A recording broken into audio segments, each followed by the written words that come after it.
What's up, guys? Welcome back to the channel, guys. Your boy Ryan LFC back again, guys. Another top shelf preview of my friend Dominic Rich. This is what we're going to do going forward, guys. So expect it, look out for it week in, week out. Dominic going to do the preview with me. How are you feeling about Liverpool versus Newcastle this Wednesday? Bro, you asking me about how I feel about Liverpool Newcastle. You don't even ask me how I'm feeling about me, how I'm doing today. Nothing. You know what I'm saying? If I'm good, if I'm bad. Anyway, since you didn't ask, and you ask about the Liverpool Newcastle, all I have to say from the get-go is you gonna drop are you gonna drop points again? Are you gonna make me look like I don't know what I'm talking about? Because I expected you guys to blow West Brom out the park, and you made Sam Allardyce look like a genius. You see what I mean? 1-1 draw. 1-1 draw. You know the last 5 Premier League games have ended in draws since your draw. Yeah. They have all of them. The draws. Chelsea draw today. Tottenham draw. Everybody, United draw. Everybody dropping points. You know who didn't drop points? Man City. You know what I'm saying? So my thing is, and by the way, guys, if you see me for the first time, I'm a Man City fan. You know what I mean? So you're going to get the Man City fan perspective on the Liverpool games on Ryan LFC's channel. But my thing is, are Liverpool playing with their food here? Because these small teams supposed to be dinner, lunch, breakfast, whatever, supper, brunch. You're supposed to get your knife and fork, you eat your utensils and clean them up. Or if you rather eat with your hand, if you rather eat your food with your hand, that's what you're supposed to be doing to these teams. Not dropping points to Fulham, West Brom, Brighton. You see what I'm saying? Hear me out. Hear me out. Calm down a little bit. Calm down. Remember, we're still on top. I know we play a very poor game against West Brom, especially in the second half. First half, we were excellent. We should at least score 3 to 4 goals in that first half. But you have to give West Brom a lot of credit. We see their draw against Manchester City. Do not take them for granted. And that's what I see my Liverpool team has been doing. That start to creep in their game. They play against a smaller team. They start to think they can only go 50% and win the game. It's not work like that. But what I'm trying to say, we're still on top, Dominic. Calm down. Calm down. It's Newcastle. It's Newcastle. But I believe Liverpool can bounce back in this game. You don't think that? Of course, Liverpool are the favorites, Ryan. You guys are the clear favorites in probably every game you play. Because, you've beaten every single Premier League team. You've beaten them over the last 3 seasons. So you are favorites in every game you go into. You are the champs. Once you have that heavyweight championship belt, you are the team that everyone fears.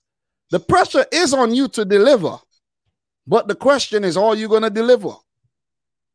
You see what I mean?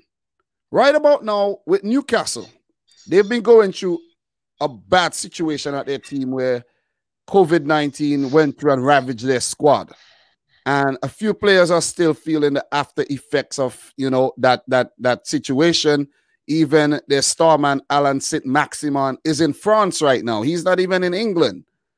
And Jamal Lascelles, their captain, one of their better defenders. So this is definitely affecting Newcastle, and you could see from their recent results, it's affecting them. Newcastle, they lost against City, drew to Fulham, and they lost to Leeds. They did beat West Brom and they beat Palace, but those horrible results came after the match against Villa, I think, was postponed because of the same thing happened to City Everton game today, happened to Newcastle. So I don't know what's going to happen to my team. You see what I'm saying? So with that happening to Newcastle, you saw what against City, they didn't show up because they were light. They were light, and they're gonna come up light against you today. Not today, on Wednesday again. And all I'm saying, are you guys gonna play with your food? I don't think so. I think the Liverpool team, they should learn from that West Brom game and do not take any small team for granted. Use the same ability when we come up against Tottenham Hotspur, Manchester City. That's what I want from this Liverpool team. Thiago Alcantara, definitely, news has been coming out of Liverpool. He will definitely start against Newcastle this Wednesday, and that can be the difference. You never know. I know. I He know. not Hold on. he not Hold on. starting, bro. Hold on. Hold on. Hold on. Hold on. I don't think he's starting. Hold on, hold on, hold on. You never know. You never know. You never know. We need to get him up to speed for the United game, for the Southampton game. He can make that difference. You don't think so? But why start him though? He's just coming back. Why throw him in? You don't need to throw him in. He could come off the bench. You don't need to throw him into this game. There's an FA Cup game coming up. That's the game maybe you should start him in. Not in a Premier League game where Newcastle's back against the wall where they haven't had a good result in the last 3 matches. He could be out again, injured.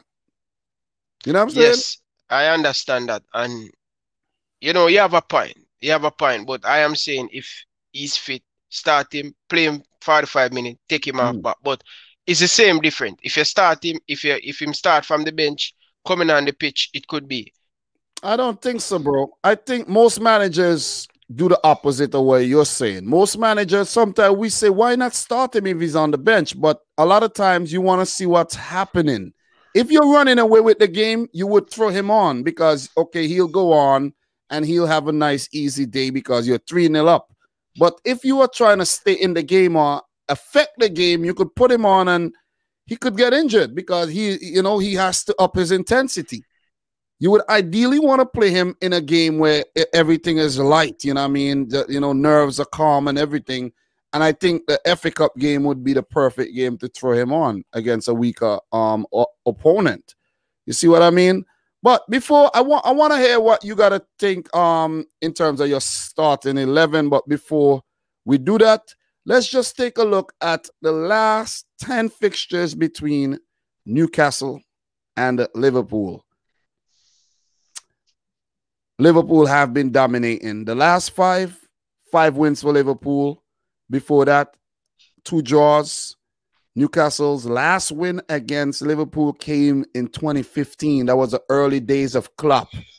And before that, 2014. So Newcastle has not been picking up good results against Liverpool lately.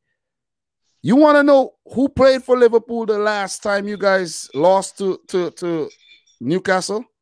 Genie score a hat-trick. Who? Genie Wallandam score a hat-trick. That's the last time Newcastle beat Klopp. You got it wrong. There was an own goal from Skirtle, and Genie Wijnaldum did score a goal. It was a 2-0 win. It was a 2-0 home win for Newcastle. 2015. The 6th, I think that was what? That was let me see the date. I know these dates are switched around, but it was match week 15. It was in December. It was in December too. So that was the last time Newcastle beat you guys. You know who was playing for you? You had Benteke, Milner, Firmino, and Jordan Ibe starting. Lucas Leiva, Joe Allen, Alberto Moreno, Lovren, Skirtle, Klein, and Minile in goal. The bench read Origi, Sturridge, Lallana, Henderson, Conor Randall, Colo-Touré, and Adam Bogdan as the backup keeper. And that was the last time Jurgen Klopp lost to Newcastle. That team is a bad team, bro. Liverpool have came a very long way. Yeah, definitely. That's why I'm really celebrating us dealing with a lot of team right now, because in the past we are Earth, 30 years of Earth, 30 years. 30 years of Earth. So this last 3 to 4 months, the last 2 to 3 years, we're enjoying ourselves, our best right now. This team look really bad. But anyways, Genie Wijnaldum played for Newcastle there. He is now a Liverpool player. He should feature in that match against his old club, Newcastle. Paul Dummett, I think he's currently injured right now. but he was around. He played the game. He is still around. And there's another player who's still around called Darlow. He will be in goal for Newcastle. He was on the bench in that game. So Carl Darlow has been around, and he was there the last time Newcastle beat Liverpool. So if Newcastle, Carl Darlow and some of the guys who are still around, who are still in the camp, can channel that energy from 2015, you might have a game on your hands. You might definitely have a game on your hands, but you are the favorites coming into this game. Definitely. But I want to hear what you think about who you think will start this game for you. I definitely think Klopp will still go with the same team, probably change 1 and 2 fair, but I'm just going to run through the starting lineup. I think Klopp will probably use. I think we'll definitely go with Alice Becker in goal. He do have a choice. Fabinho and Reece James, or Reece Williams, whatever you want to name the youngster. And bro, come on, bro. That's your player. You can't be calling the man Reece James. The man name is Reece Williams. That's your Reece Williams. But I just call him name, but bro, Reece Williams. That's your player. You know what I'm saying? You can't be messing up the man's name like that. Reece Williams. Reece Williams. Reach out to Ryan and deal with him, man. Reece Williams, partner with Fabinho, Trent Robertson, Henderson, Axel Chamberlain, Genie against him former team, Salah, Mane, Roberto Firmino. So why are you dropping Curtis Jones? Because I think this game definitely Newcastle will definitely park the bus. We need someone who's going to blast the ball, take shots. We're going to dribble past Chief 2 player and Axe fit for this game. I think he is the right player, and Curtis has been playing a lot of games, so give him a little bit of rest. Not because he one after one who make West Brom score against. Not because him that cast I'm going to drop him. No. I think Axe is the man to get a chance in this game. Bro, make up your fucking mind, bro. First you want Thiago to start. Then when we were talking. Listen, I agree with you. I agree with you. That's why I never bother put Thiago in the team. I said, first you want Thiago to start, then you don't put him in the starting 11. Then you take out Curtis Jones, who you've been arguing with me all the time about. Play him. When the pressure is on, play him to see if he could deal with the pressure. Liverpool need continuity in their team. Play him. But if you but what I'm saying though, if you say you want to freshen up the team, you want to rotate, that's a different thing. Yeah, that's a valid reason. But if you want Curtis Jones to become, one day a Steven Gerrard type player, he has to be able to withstand this kind of pressure. You got to be able to play back-to-back games under pressure and bounce back from a unfavorable result like against West Brom. You got to play. You see what I mean? I agree with you, but Axe, a knock on the door. I'm just giving him a little bit of rest. Is Naby Keita injured again? Sick and tired of it. Out probably a couple months. I hear that Joel Matip will out for 3 to 4 months. Sick, tired of these guys, man. These guys not disciplined, bro. These guys are not disciplined, bro. I'm telling you that. These guys are not strong. They're not disciplined. Because everybody's body isn't the same. But how is only one set of players always getting injured? You don't see Gini Wijnaldum getting injured. You see what? But yet he doesn't get the praise that he deserves. You see what I'm saying? Gini Wijnaldum is probably the fittest player on Liverpool team. Think about it. You just think about it. When was the last time this guy was out injured? And still, Liverpool probably don't even want to give the man the contract he wants because of his age. Give the man the contract he wants. Let him sign because he is one of your most important players. It took a while for people to realize that, but he is. He's always running. He's always going. He never breaks down. You know what I'm saying? I agree with you 100%, brother. So back to the business. Newcastle, we know what they're gonna bring. They're gonna park the bus. 2 banks of 5. 2 banks of 5, and occasionally they might get a little breakout. 2 banks of 5. All the outfield players are gonna be behind the ball defending. Now and again, Joel Linton might get a little escape, and you know, 1 or 2 players like Almiron might get a little run through, a Jacob Murphy, or if it's Josh or Jacob, they're twins. I think it's Jacob Murphy. You got to watch out for these guys. Andy Carroll might come off the bench. He may be able to do something as well. And, you know, Callum Wilson, he was on the bench against City. He's not 100%, but maybe he start against. If he starts, he will provide more of a goal threat than a Joel Linton or Andy Carroll, who has not scored in God knows when. But coming up against an old team like Liverpool, you know, these guys, their tails would be up and they would, you know, want to prove something here. Got to also look out for the Longstaff brothers. I know Matthew played against us. I don't know if Sean is injured or not. But Newcastle, I think they are a beatable team, especially when they don't have St. Maximin and when they don't have all of their players fit. And I think you guys should win this. This should be a game where you bounce back. And I have no doubts about it. I don't think that you guys are going to go there and draw points. It could happen because it's the Premier League we're dealing with. You see what I'm saying? So if it happens, then you're not going to be like so shocked and, oh, my God, oh, man. You know, but Liverpool coming in the game, they're favorites to win it, and they should do the business. They should do the business. But also you have to remember, with Reece Williams in your defense, that could be, you know, a chink in your armor right there because he is young. He's not experienced. And we've seen a little bit of, you know what I mean, weakness in his game sometimes. And people may deny that, but I've seen it. I've seen Definitely. it. I don't want to hear people come talking about Reece Williams was world class in that game or whatnot. Because he wasn't, okay? He plays some very good game, but he have a lot of weakness. He's very young. He's 19. This is why I'm telling you, we need to go in to the market January. If we really want to push for the Champions League, we need to go for a defender. Seriously, because our only fit centre back this season is Joel Matip. And can we call him fit anymore? No. He's like an egg. Throw him down the stage and broke up. Humpty Dumpty, bro. Yeah. And he just cannot keep fit. So Liverpool need to go and get a centre-back in January. That is a must.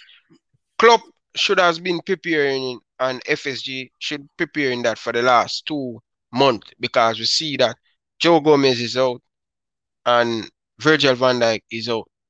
And when you look at it, to have one of the last things Liverpool need to avoid, and probably you never know what can happen to Fabinho. So, example, Fabinho get injured, and 4 to 5 to 6 weeks, we have two inexperienced. Basically, you're screwed because you're going to have to use Henderson, Milner, all of these guys. Yeah, and that's going to take something from out the midfield. That's going to take something away from our left back. It's going to hurt you.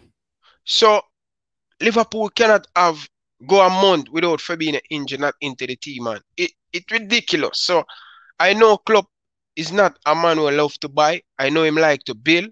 But this is the time, Klopp. None of these centre-back we had of the club, different from Fabinho, I don't think they're ready to play 5, 6, 7, 8 Premier League games in a row. So, what you need to do, you cannot build.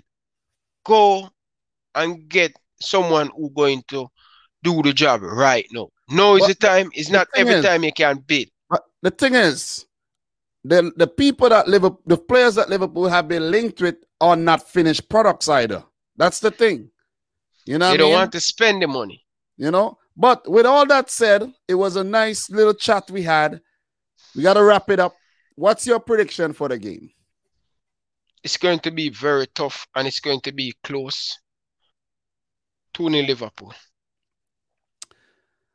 I was leaning towards a 2-0 as well. Carl Dollar is gonna have to make a lot of saves if Newcastle are to stay in this game. They're gonna have a busy outing, man. You know, maybe Jamal Lewis might play left back. DeAndre Yedlin, who knows? You know, Matt Ritchie, I don't know the team they'll put out, but Steve Bruce and Newcastle, they would have a big task on their hands here. They're 13th in the league. They need points, and they have to start picking up the points now. Ryan, for Liverpool, bro, I'm leaning towards a Liverpool win, but I'm going to tell you this, bro. When you want to win a title, the earlier you pick up your points, it's better. Get the points now. Get points on the board. You don't want to be waiting later to pick up points. And then you have teams behind you trying to catch up. Because then you're going to say, damn, if we didn't drop points against Brighton, Fulham, Newcastle, West Brom, we would have won the title with ease. So now is the time you have to get the points. And I am backing Liverpool to pick up another win here. You know, there have been too many draws, in my opinion. Even as an opposition fan, you guys have dropped a lot of points this season. 13 points already. 13. And 13 points with you. You dropped 15 last season. And you know the funniest thing too? The team behind Liverpool are sleeping. They are not consistent neither. If they were consistent, it would have been a different title. It would have been different. What if City was consistent this season? Tell me. You would have been 10 points behind us right now. And listen, a lot of Liverpool fans will say City at number 6 in the table. But listen to me carefully, guys. Do not underestimate this Manchester City team. Don't. Because when you look at it, they're not conceding. I know they're not scoring a lot of goals, but we know the capability that Manchester City has to score a goal at any time that can click on. The greatest thing, their weakest problem, they're conceding a lot of goals. And they're not doing that. They're keeping a lot of clean sheets. So we have to be aware that they have a matching on. Let's get the points on board and try to move away from the City team. And now we would have 2 matches in hand. Too much. See there? Too much. So, you know, but Ryan, it was nice doing another preview with you. And as you said, this is what we'll be doing going forward. You know what I'm saying? Since you were on my channel a lot, we try to figure out a way that I could come in and, you know, help you out with the workload, because it's a lot of heavy lifting, man. You know what I mean? The season is very, very busy, and we all have our own lives to live. And we also want to manage the content also and get the content out. So if you put 2 heads together, you get a video like this. You alone could not have done a video like this. I know we're going on 23 minutes, but it's good long form content for you to sit down and enjoy, man. So with that said, Ryan, thanks for having me on again. Guys, my channel will be in the description box down below. Make sure you subscribe. Ryan, what do you have to say to the peeps? I just want to tell the people thank you very much for the support, Cedric and Liverpool. Hopefully we win and continue with our journey. Thank you very much for watching. What do you have to say, Dominic? Until next time, from your boy Dominic Rich, Ryan LFC. Peace out. Peace out. Rich, score. Hut.